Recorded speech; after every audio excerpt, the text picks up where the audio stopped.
Ya, pemirsa, pemerintah menggulirkan paket stimulus ekonomi senilai total 24,44 triliun rupiah guna menjaga laju pertumbuhan ekonomi nasional. Dan pemberian stimulus ekonomi tersebut juga merupakan respons atas dinamika perekonomian global.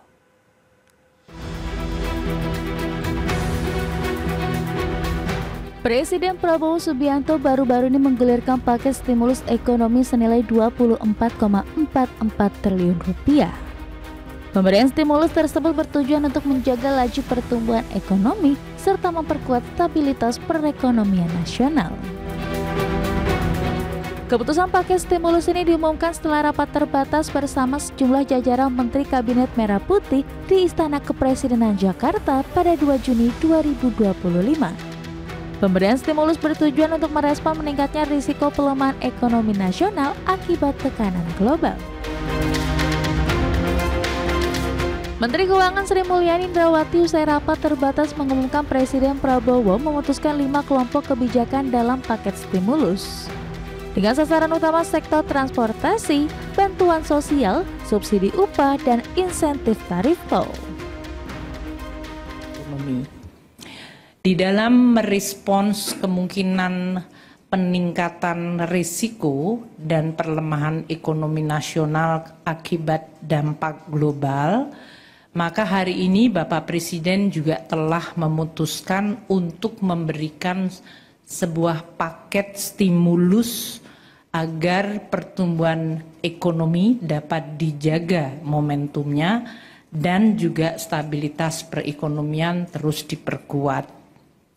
Hari ini telah diputuskan 5 hal yang menjadi paket kebijakan ekonomi dengan target-target dari mereka yang akan mendapatkan manfaat dari paket stimulus tersebut. Sri Mulyani berharap stimulus ekonomi serta program pemerintah lainnya seperti makan bergizi gratis, perumahan, koperasi merah putih, sekolah rakyat, dan perbaikan sekolah sebesar 16 triliun rupiah akan mampu menjaga pertumbuhan ekonomi. Berbagai sumber, IDX Channel. Ya, pemirsa, untuk membahas tema kita kali ini, efektivitas stimulus ekonomi mendorong daya beli masyarakat. Kita sudah tersambung melalui Zoom bersama dengan Mas Nailul Huday, Direktur Ekonomi Digital Selyus. Halo Mas Nailul, apa kabar? Halo Mas Frans, alhamdulillah baik. Baik, terima kasih juga atas waktu yang disempatkan. Tadi sudah disampaikan oleh Bu Sri Sama-sama. Mulyani begitu ya. Ada 5 lagi paket stimulus begitu yang sudah disiapkan untuk bisa menjaga daya tahan ekonomi, daya beli masyarakat. Bagaimana review Selyus terkait dengan kebijakan pemerintah yang baru digulirkan ini? Ya, tentu kita melihat dari sisi makronya, memang daya beli ini menjadi PR yang cukup krusial yang harus diselesaikan oleh pemerintah. Bahwa pemerintah ini menghadapi pelemahan daya beli yang cukup masif, yang pada akhirnya kita lihat bersama di triwulan 1 tahun 2025 itu memang terjadi perlambatan pertumbuhan ekonomi. Jadi kita hanya tumbuh sekitar 4,87%. Terus kemudian untuk konsumsi rumah tangga pun itu juga mengalami pelemahan. Nah, ini yang kita lihat memang ada masalah krusial dalam konsumsi domestik kita, terutama konsumsi rumah tangga. Nah, ini disebabkan oleh salah satunya dari daya beli. Nah, ketika kita lihat dari sisi apa sih yang bisa dilakukan oleh pemerintah, kita tentu juga mendorong pemerintah ini memberikan paket stimulus-stimulus yang bisa mendorong dari daya beli masyarakat gitu kan. Nah, ini yang kita lihat tengah digulirkan oleh pemerintah melalui 5 paket stimulus ekonomi yang baru. Baik, tapi dari sisi momentumnya, menurut Anda sudah tepat saat inikah atau Anda melihat memang ya agak sedikit terlambat tapi memang ini juga yang dinantikan untuk bisa mendorong bagaimana kinerja pertumbuhan daya beli masyarakat pada semester kedua tahun ini bisa lebih mengangkat lagi begitu, Mas? Ya, tentu kita lihat dari sisi waktu gitu kan. Sisi waktu memang kita kemarin berharap di Maret April ya terutama itu bisa terdorong dari ada efek ekonomi Lebaran gitu kan. Nah, Oke. tapi sayangnya memang di Lebaran tahun ini memang efeknya nggak begitu besar nih. Efek dari momentum Lebaran dan Ramadan kemarin tuh nggak begitu besar. Oke. Makanya kalau kita lihat ini pemerintah hanya memberikan stimulus untuk yang listrik ya itu cuma 2 bulan dan sebagainya. Itu berharap sebenarnya mereka berharap ada efek dari Lebaran Ramadan itu untuk menarik ekonomi lebih kencang di triwulan 1. Tapi apa daya ternyata efek Lebaran itu tidak optimal gitu kan. Nah kemudian ini berlanjut April, Mei, kemudian kemarin di bulan kemarin kita juga deflasi dan sebagainya. Ini menunjukkan ya artinya ini daya beli memang belum terangkat gitu kan, dan terlebih kita menghadapi beberapa persoalan Mas Pras. Nah ini persoalan ini yang saya sebut memang harusnya diselesaikan, dan terutama untuk PHK ya, karena PHK ini sangat berpengaruh terhadap daya beli masyarakat gitu kan. Dan juga kalau kita lihat sebenarnya di awal tahun pun kita sebenarnya berharap ya dengan naiknya UMR 6,5% itu bisa meningkatkan konsumsi pekerja, tapi sayangnya ini tidak optimal juga gitu. Oke, nah kalau kita bicara mengenai ancaman PHK begitu, tahun ini kan juga masih banyak membayangi sejumlah industri. Sementara apakah dengan beragam kebijakan stimulus khususnya untuk dunia usaha yang dilakukan ini sudah cukup oke kah? Atau masih perlu ada penambahan lagi di sana sehingga bisa menyeimbangkan dengan paket 5 stimulus yang baru saja kita bahas ini, meskipun ya hanya berjalan selama 2 bulan ke depan saja begitu? Ya, tentu kita masih perlu PR-nya masih cukup banyak. Nah, kita melihat dari sisi 5 paket stimulus kan memang tidak mengincar ke sisi industri ya. Kita melihat memang dari sisi permintaannya akan didorong melalui ya tadi bantuan subsidi upah, kemudian kalau kita lihat dari penambahan bansos dan sebagainya, ini kan sebenarnya lebih kepada untuk menjaga daya beli gitu kan, bukan mendorong konsumsi.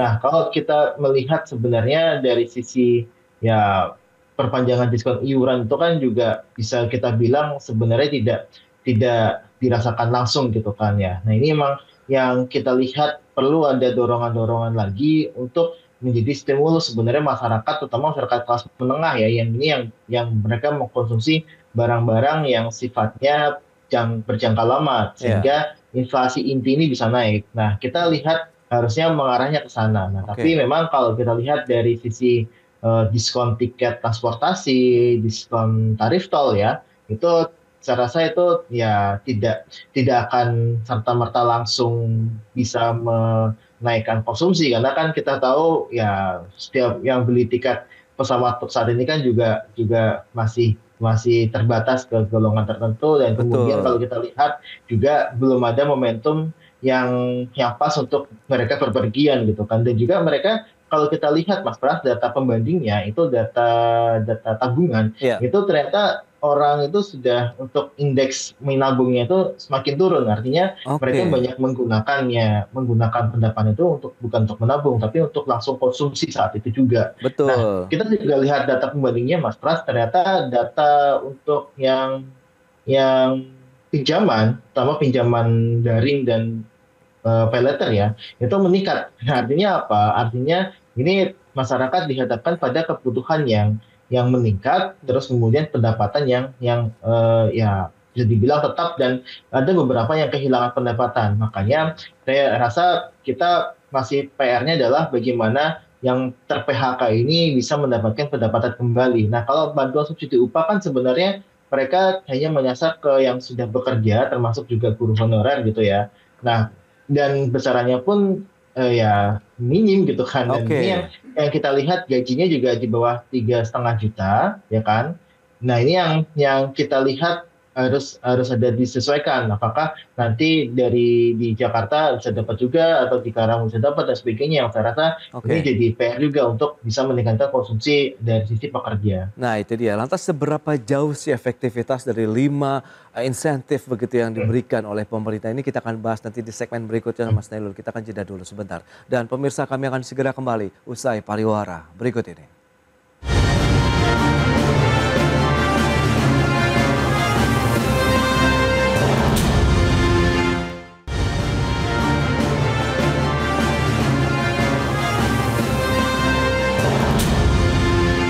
Iya, Anda masih menyaksikan Market Review pemirsa. Berikut ini kami sampaikan data untuk Anda terkait dengan bantuan apa saja ataupun stimulus yang diberikan oleh pemerintah ini kepada masyarakat pada semester kedua tahun ini. Seperti yang bisa Anda saksikan di layar televisi Anda. Ada potongan harga transportasi publik, anggarannya sekitar 0,94 triliun dalam APBN, kemudian diskon tarif tol 0,65 triliun. Ini dari non-APBN, kemudian penebalan bantuan sosial 11,93 triliun, subsidi upah pekerja dan guru honorer 10,72 triliun, potongan iuran jaminan kecelakaan kerja 0,2 triliun rupiah. Itu dia beberapa data. Kemudian bagaimana dengan pergerakan inflasi? Kita akan cermati di bulan Mei. Justru terjadi deflasi dari sebelumnya, sempat memang kita mengalami deflasi di bulan Januari, Februari, dan yang ini juga dipicu oleh adanya diskon tarif listrik begitu yang diberikan oleh pemerintah kepada masyarakat. Tapi setelah subsidi selesai, inflasi naik 1,65% di bulan Maret dan April turun sedikit 1,17%. Kemudian di bulan Mei justru terjadi deflasi 0,37%. Berikutnya belanja pemerintah kita lihat. Dari tahun 2021 sampai dengan APBN 2025 ini ada 3.621,3 triliun rupiah belanja negara yang dianggarkan begitu ya.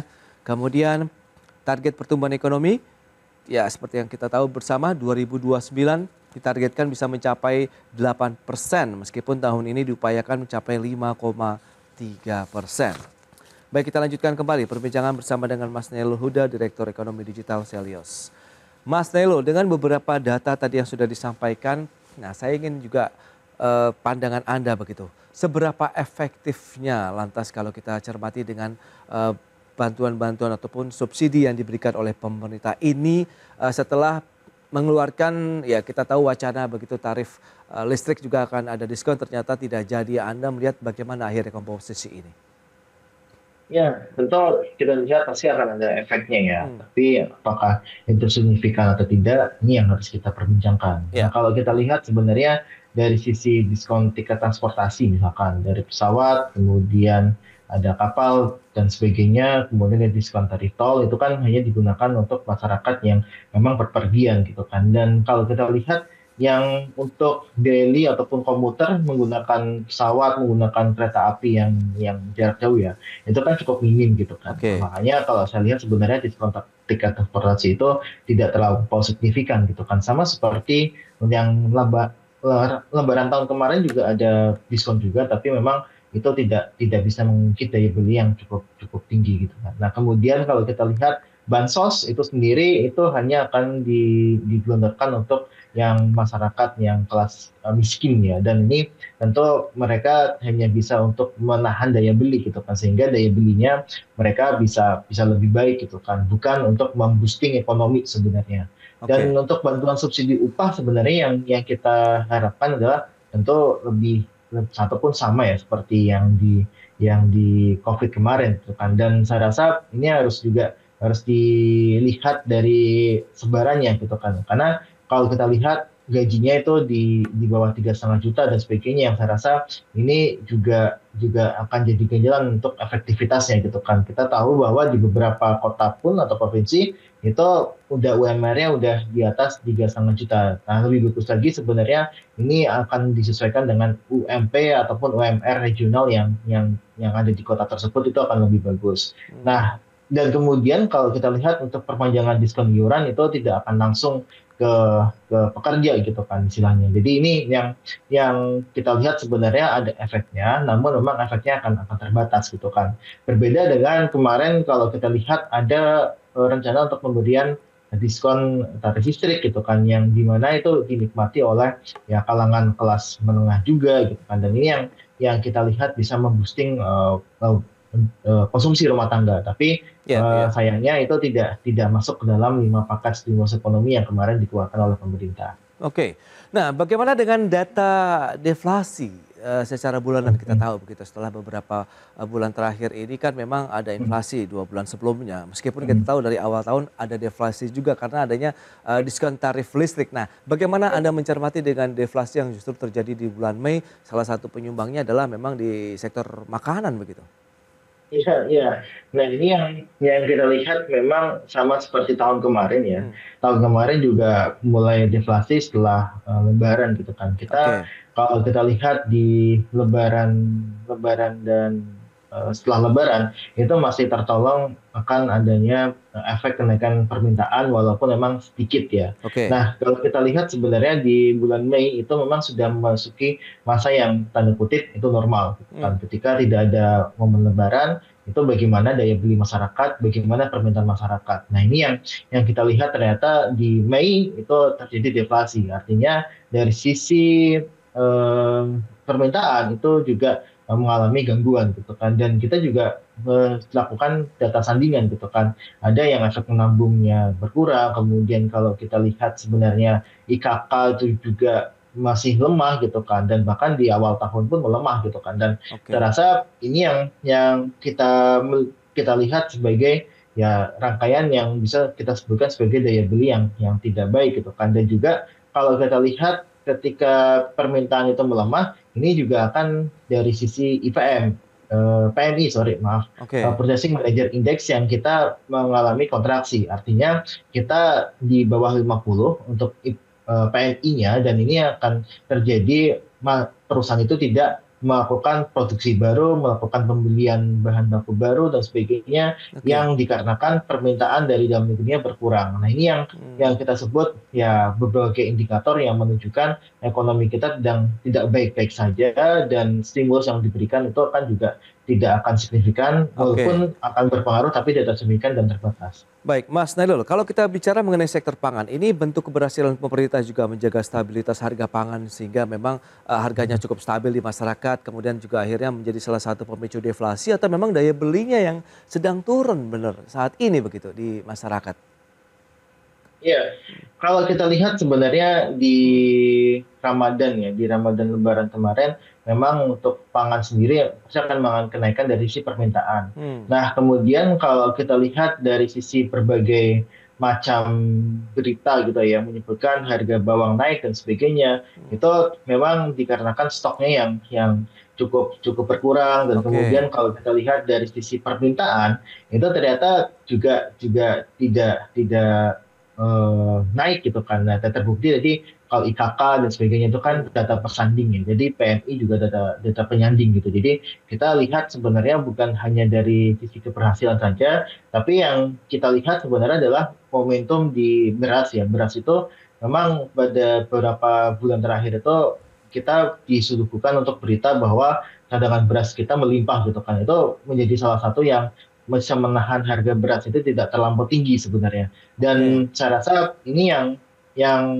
jadi kunci kunci keberhasilan itu di beras sebenarnya, karena beras ini dia walaupun walaupun saya nggak setuju juga sampai 4 juta karena ini akan menimbulkan barang busuk dan sebagainya, ya, tapi jelas itu adalah stok yang bisa membuat di pasaran itu aman gitu kan. Nah, ini oke, yang kita lihat sebenarnya efeknya di situ. Dan saya rasa ini harus diimbangi juga dengan peningkatan daya beli gitu kan, karena hmm, kalau kita lihat deflasi yang terjadi itu bukan dari sisi hanya dari sisi harganya saja yang stabil, tapi oke. juga dari sisi permintaannya yang memang tidak meningkat terlampau tajam. Karena dari data penyandingnya kita Hmm. menemukan indikasi ke sana. Nah, terkait dengan rentang waktu dari pemberian stimulus sendiri 2 bulan, menurut Anda ini apakah memang karena disesuaikan juga nih dengan kemampuan APBN Anggaran nih. sendiri atau bagaimana?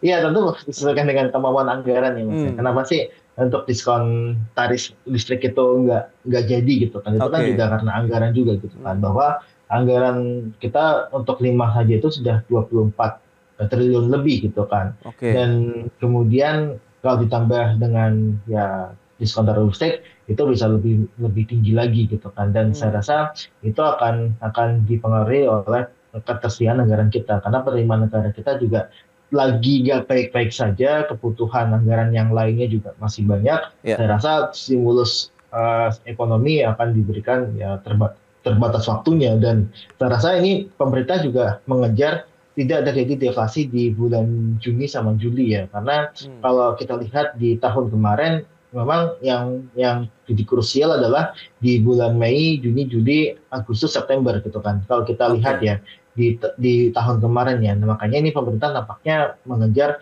untuk daya beli ini bisa lebih stabil di Juni sama Juli gitu kan. Oke. Agustus, September itu kemungkinan mereka berharap kepada ya tadi ada dari sisi permintaan akhir tahun udah meningkat, dan juga di Juni Juli itu ada kenaikan ataupun sekolah ya, ada pendidikan yang saya rasa itu juga perlu stimulus juga agar beban masyarakat itu tidak terlampau besar. Oke, di satu sisi kan memang kita harus menjaga pertumbuhan daya beli masyarakat begitu, tapi kan tidak mengesampingkan juga nih kebutuhan dari bagaimana kinerja industri juga harus tetap terjaga. Menurut Anda, bauran-bauran kebijakan fiskal moneter begitu yang sudah dilakukan maupun bentuk insentif yang diberikan lainnya saat ini sudah cukup pas takarannya begitu, Mas Nailul, atau bagaimana nih? Ya, saya sebenarnya berharap pada efek penurunan penurunan suku bunga Bank Indonesia ya. Ya, Penurunan suku Bank Indonesia itu kemarin yang diturunkan itu saya sebenarnya berharap efek dari sana untuk sektor industri kita, karena ketika suku bunga itu turun maka otomatis pertumbuhan kredit ini bisa dikejut lebih optimal gitu kan. oke. Nah, kemudian dari sisi fiskal sebenarnya kita berharap untuk efisiensi industri itu juga bisa dihilangkan gitu kan. Misalkan tidak ada premanisme dan sebagainya yang saya rasa itu juga harus diperhatikan oleh pemerintah dari sisi non fiskalnya gitu kan. Nah, Ya, di sisi fiskal tentu kita tidak banyak berharap ada insentif ya, karena ini sudah banyak sekali insentif bagi oke. bagi masyarakat secara langsung untuk daya beli, tapi Ya, di satu ya, ya. sisi sebenarnya kalau industri ditanyakan pasti industri butuh insentif juga untuk bisa bergerak. Nah, saya rasa sebenarnya untuk insentif fiskal ataupun stimulus ekonomi yang bisa dilakukan adalah dari sisi anggaran pemerintah yang kemarin diefisiensikan cukup besar gitu kan. Karena Oke. apa? Karena di satu sisi sebenarnya ketika efisiensi ekonomi dilakukan, ini akan berpengaruh juga terhadap sisi industri manufaktur. Contohnya misalkan ketika tidak ada lagi untuk rapat di hotel, untuk kebutuhan dari sisi hoteling itu akan menurun, okupansi menurun, kemudian akan berakibat kepada di industri manufaktur juga menurun seperti kertas dan sebagainya, Oke. itu juga akan menurun untuk permintaannya. Nah, ini yang kita lihat sebenarnya bisa dimulai dari stimulus ekonomi dari pemerintah. Pengeluaran pemerintah itu digalakan lagi di triwulan 3, triwulan 4, sorry, Ya, triwulan 2 bahkan ya, triwulan 2 sebulan ini, ya, ya. kemudian 3 itu bisa digalakan lagi untuk bisa menggenjot stimulus ekonomi bisa lebih berputar lagi di industri maupun di sektor jasa. Jadi kalau saya Oke. sih sebenarnya berharapnya di efisiensi anggaran itu bisa diloskan dan diberikan kepada Hmm. kegiatan-kegiatan yang sifatnya produktif. Baik, lantas seberapa jauh proyeksi Anda nih kalau kita lihat bagaimana kinerja pertumbuhan ekonomi Indonesia, roda perekonomian nasional begitu ya di tengah tadi insentif yang diberikan, upaya menjaga daya beli masyarakat juga sambil menjaga geliat industri di tengah juga kita tahu kondisi global yang masih ya bisa dikatakan tekanannya masih tetap ada begitu di Mas Nailul. Ya, ya kalau kita lihat sebenarnya di 2025 ini Ya, kita masih melihat ya gelap ya kalau kata bahasa sekarangnya gitu kan. oke. Karena PHK masih cukup terjadi, efisiensi anggaran juga cukup pasif gitu kan. Yang kita lihat efisiensi anggaran ini tidak bisa jadi stimulus ekonomi di masyarakat. Nah, yang kedua dari sisi PHK itu pasti akan menurunkan konsumsi rumah tangga. Oke. Dan kalau kita lihat dari stimulus-stimulus ekonomi yang kita tadi bahas memang akan berpengaruh tapi tidak signifikan. Dan saya rasa ini pertumbuhan ekonomi di triwulan 2 itu hanya ada di sekitar 4,8%. Dan ketika ini terjadi, maka di triwulan 3 dan 4 itu akan triwulan 4 akan sedikit naik, Hmm. tapi secara keseluruhan ini akan di bawah 5%. Sangat sulit sekali untuk mencapai 5% secara akumulatif, Mas Wow, Frans. wow, tantangannya masih cukup berat sepertinya nanti untuk mengejar target pertumbuhan 5%. Meskipun kita tahu untuk mencapai 8% di tahun 2029 kan tadi 5,3% 2025 ini diharapkan bisa tercapai begitu ya Mas Nailul ya. Baik, baik. Oke. Ya, itu dia. Semoga nanti ada lagi kolaborasi yang cukup kuat ya pemerintah, kemudian pelaku usaha, bagaimana untuk menjaga kinerja industri juga tetap terjaga, daya beli masyarakatnya juga bisa tumbuh positif begitu. Sayang sekali waktu terbatas ini Mas Nailul. Terima kasih banyak atas informasi, update dan juga insight yang sudah diberikan kepada pemirsa pada hari ini. Selamat melanjutkan aktivitas Anda kembali. Sampai berjumpa kembali, Mas Nailo. Baik pemirsa, 1 jam sudah saya menemani Anda dalam Market Review dan perbaharui terus informasi Anda hanya di IDX Channel, Your Trustworthy and Comprehensive Investment Reference. Karena urusan masa depan harus terdepan, aku investor saham. Saya Prasetyo Wibowo beserta seluruh kerabat kerja yang bertugas pamit undur diri. Terima kasih, sampai jumpa.